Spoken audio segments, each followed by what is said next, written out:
సాదిక్ ఖాన్ చేసిన అరాచకం మీదన ప్రజలు తిరగబడుతున్నారు. హిందువులు ఏకమయ్యారు. ఆంధ్రప్రదేశ్లో హిందూ మత మార్పిడి నిరోధక చట్టం తీసుకురావాలని డిమాండ్ చేస్తున్నారు. ఇప్పటికే బీజేపీ పాలిత రాష్ట్రాలు వరుసగా జరుగుతున్నటువంటి దాన్ని ఆంధ్రాలో తీసుకురావాలన్నటువంటి డిమాండ్ లైన్లోకి వచ్చింది. దూరం చేయాలనే వాడి ఉద్దేశం. హిందూ బంధువులందరమే గుండెల నిండా బాధతోటి ఈ సాదిక్ ఖాన్ ఏదైతే వెధవ ఉన్నాడో ఒక హిందూ కుటుంబాన్ని ఆత్మహత్య చేసేంతగా క్రూరంగా హింసించడం వల్ల వాళ్ళందరూ ఆత్మహత్య చేసుకున్నారు. అందులో ఒక బాబు మాత్రమే ఆ కుటుంబంలో మిగలడం జరిగింది. ఇది వాడు చేసింది లవ్ జిహాద్ తో పాటు మత మార్పిడి ముఖ్యంగా వాడు ఎన్నుకున్నాడు.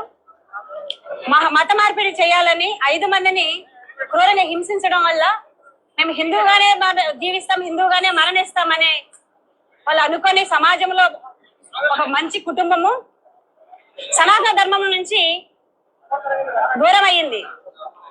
దూరం చేయాలనే వాడి ఉద్దేశము. అదే చేశాడు వాడు.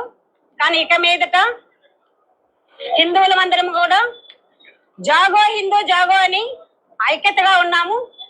ఎవరైనా హిందువుల్ని మత మార్పిడి చేయాలి, లవ్ జిహాద్ చేయాలి అనుకుంటే ఖబర్దార్ వాళ్ళకి చెప్తున్నా, మిమ్మల్ని కూడా మీరు ఏదైతే హింసకు పాల్పడుతున్నారో హిందువులు అనుకున్నారంటే వాళ్ళు గాని ఒక్కసారి మనసులోకి వచ్చిందంటే మీరు చాలరు, ఏం లేకుండా నామరూపాలు లేకుండా చేసేస్తాం.